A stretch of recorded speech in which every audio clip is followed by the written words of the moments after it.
It's the coast-to-coast Emirates NBA Cup doubleheader tonight.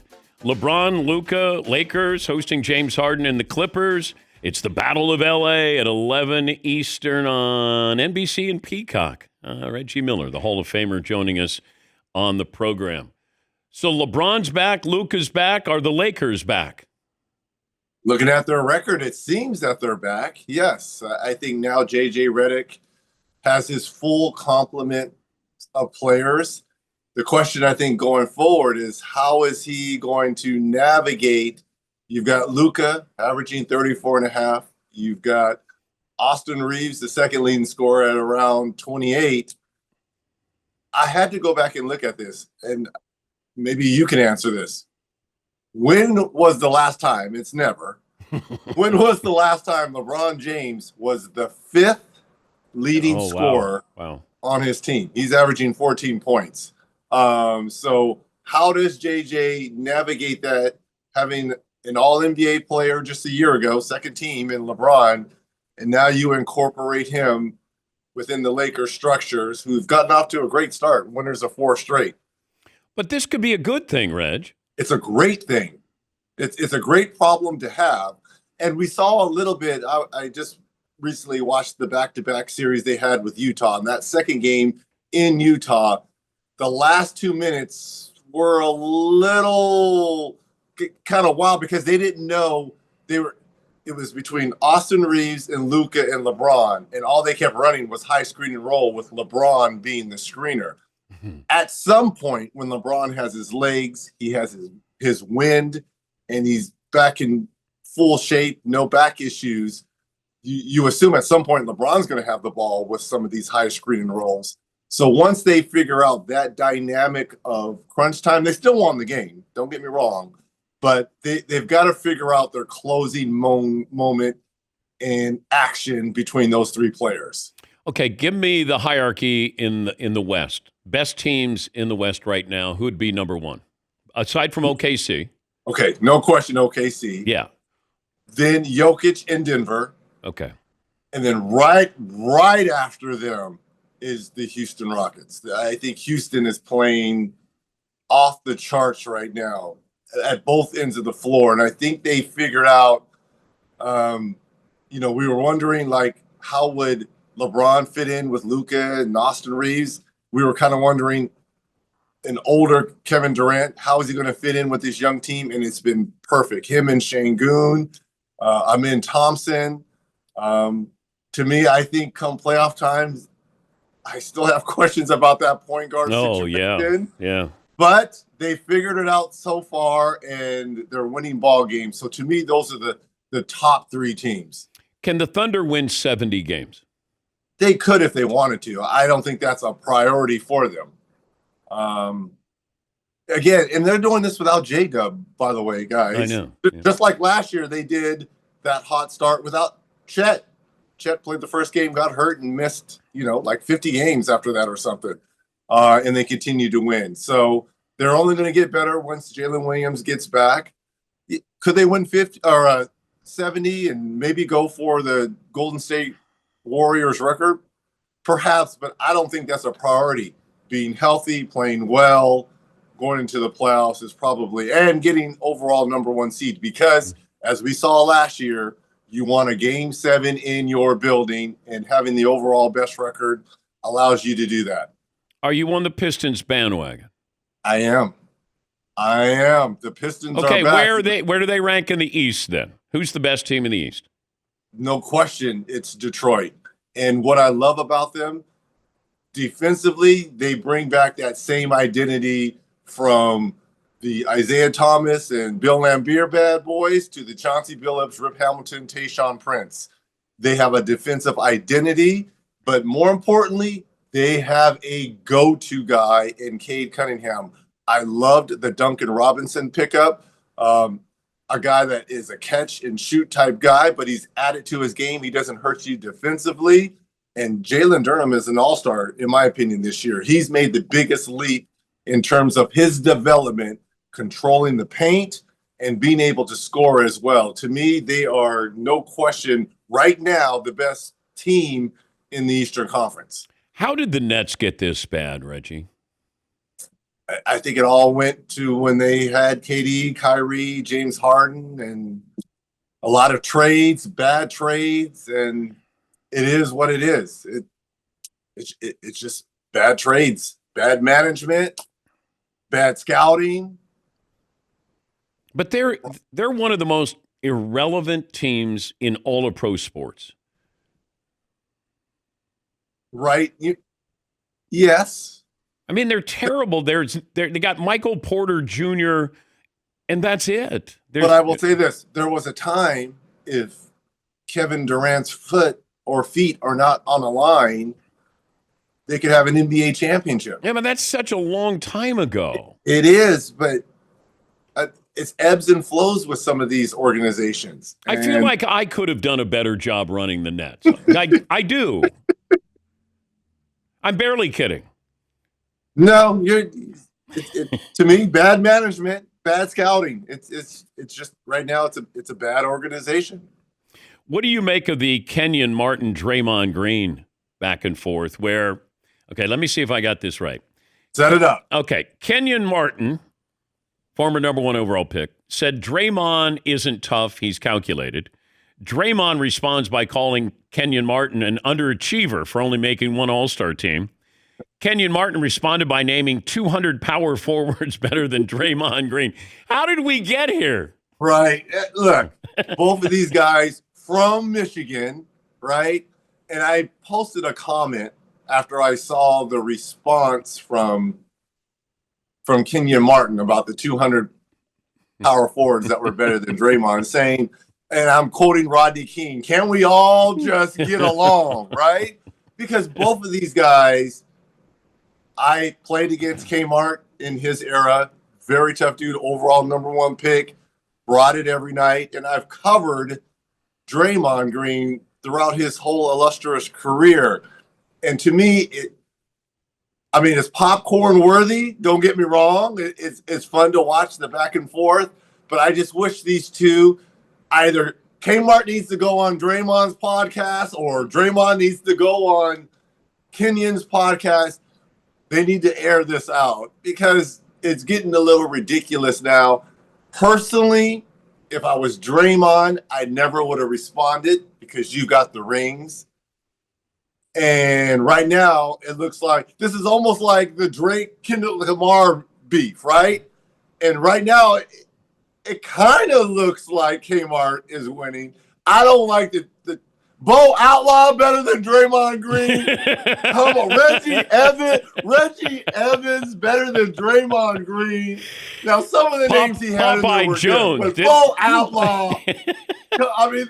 Come on, man. Okay, is Draymond a fake tough guy? Is he calculated? Meaning, what does that mean? That means that he is very good at engaging. Maybe he with just you. hasn't. I think what Kmart is saying is that he hasn't started something with the wrong person. For instance, do you remember when Boogie Cousins, DeMarcus Cousins, went against Zach Randolph and was trying that with Zach Randolph, and Zach Randolph said, "I put fear in the bullies." He picked on the wrong one because DeMarcus used to go after just about everyone. But he wouldn't go after Zach Randolph, right? And I think that's what Kmart is saying. Like, you're not going after the real tough. You're not going after all the enforcers. And I just wish these two would get in the room, hug it out, talk it out, podcast it out. Whatever these kids do today, figure it out. Talking to Reggie Miller will be on the call tonight. It's a doubleheader, coast to coast. LeBron, Luka, Lakers against James Harden and the Clippers. Battle of L.A. at 11 p.m. Eastern on NBC and Peacock. How do you think we're going to look back on Nikola Jokic? Like historically, where does he rank? Where will he rank, do you think, when it's all said and done? Only thing missing from his resume is chips. He's done everything personally. He's got all the MVPs. Has all the numbers and will have all the numbers to back him. The only thing that will solidify him amongst the greats are championships. I think the knock on Wilt Chamberlain is that he only got one or two, right? And you look at Kareem, who has 6. You've got Bill Russell, who has, 8 or 9. Hakeem has 2. So I think the only knock with the Joker are chips. So if he wins chips, he will be in a separate wing of the Hall of Fame because his accolades and his resume will be ridiculous at the end of the day. Yeah, but I'm wondering about this. We do this with NFL quarterbacks. Yeah, you got 1, but then if you get to 2, like you really separate yourself, whereas Joker is not going to win 4 or 5 championships. But if he wins, I think he's got to get to 3. If he gets to 3, if you give him 3 and you give him, he might end up with 5 MVPs. So 3 titles, 5 MVPs.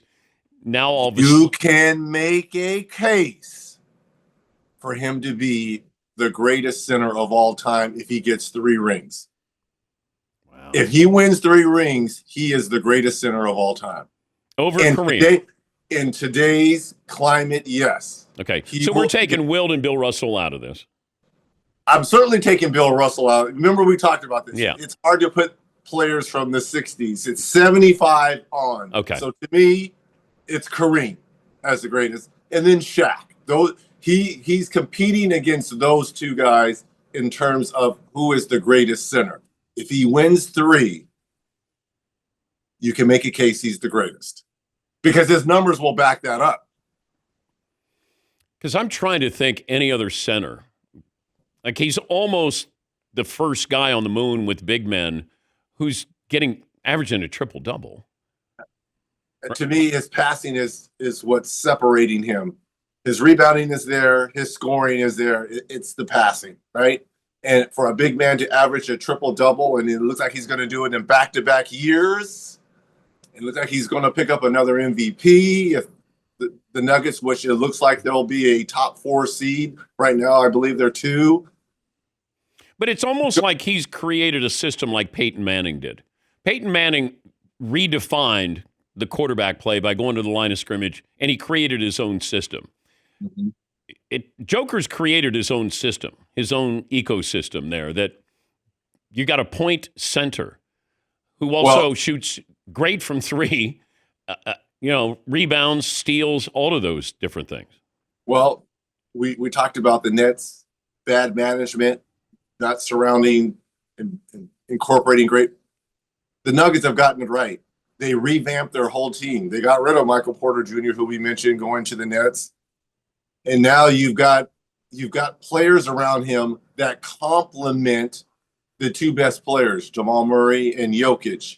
And, bringing back Bruce Brown, fantastic. I just think the only thing missing from the big fella is chips. But here's the problem. In a loaded Western Conference, the team that's ahead of you, they have figured out how to win just like you did a couple years ago. They want a chip just like you did a few years ago. And they will be a hard out. They're just as big. And yes, you took them to 7 games last year, but again, they won. So that's the problem. You have that team in your conference now that you've got to go through. If you were getting traded and you had to pick between Brooklyn or Washington, the Wizards, or is there a worse one than that? Is New Orleans in there? If I had to pick a team right now that I would want to play for in today's game, least want to play for, I would probably say, Brooklyn, you're in New York, so that's kind of cool. Washington, I would throw Washington, New Orleans in there. Those are 2 of my favorite, but if I had to. Sacramento, Utah? Sacramento, at least you're in California. Utah? Yeah, that would be very tough. That would be very difficult.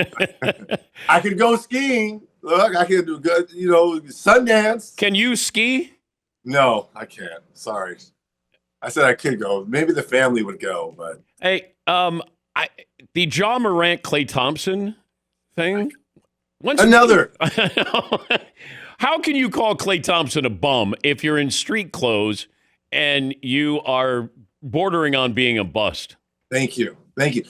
Here's my thing. Why are they going after Draymond Green 4 rings? Klay Thompson how are you going to talk about guys and they've been to the top of the mountaintop and you're in street clothes? I love John Morant, but get back. Before you start talking, get healthy and get on the court, please. Please, that's all we're asking. You can't be talking in civvies, all right? You just can't. But to call Klay Thompson a bum, why? He got 4. Dude scored 61 points and 8 dribbles. He's one of the 5 greatest shooters of all time. Come on. It's getting ridiculous. Man. It is getting ridiculous. You got to get these kids a history lesson here too. Like, what's going on here? I don't understand it. And again, Klay, he shouldn't respond. He should be looking down. Like, please. How are the Mavericks looking? I guess it ain't all Nico's fault, right? But again, they've been riddled with injury. I cannot really judge the Mavericks until AD and Kyrie is back.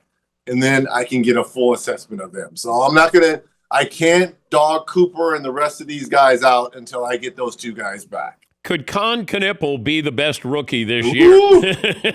He's winning Rookie of the Year. He's averaging 19 a game. He's winning Rookie of the Year. So? And dare I say this? Uh-oh. Dare I say this? Uh-oh. Is Stephen Curry going to be a little nervous? Whoa. In about 15 years. All with the 3-point totals? Yes. Just go back and look at Steph's first 2 or 3 years in terms of 3-pointers made. Okay. And what Con has done this year. Just look at their first years. I'm just saying, if he stays. But here's the problem. You got to stay healthy. Longevity. 17 years, 18 years for Stephen Curry. Can Con Knipple do that over a long period of time? I want to see it. And Con's doing it in Charlotte. I know. Charlotte. Oh, yeah, that might be a place too. You don't want to go to Charlotte? That might be a place too. Yeah, Paulie. Steph Curry's first 3 years in the NBA with the ankle injury, he averaged 2.1 threes made per game. Con Knipple, our guy, he's averaging 3.7 threes made per game. In year 1. Yeah, he's pretty good. Good. Yeah, he can get to the rim too. So shooter shoot. Yeah. Shooter shoot. Yep. Shooters make. You know all about that. I do. You know all about that. Shooters make. That's the difference. Have fun tonight. Happy Thanksgiving to the family, and thanks again. Thank you. All right, Happy Turkey Day to you and my lovely Danettes. Gobble, gobble, gobble. That is Reggie Miller. He'll be on the call tonight. It's LeBron, Luka, Lakers hosting James Harden, and the Clippers. It's the Battle of L.A. at 11 Eastern on NBC and Peacock.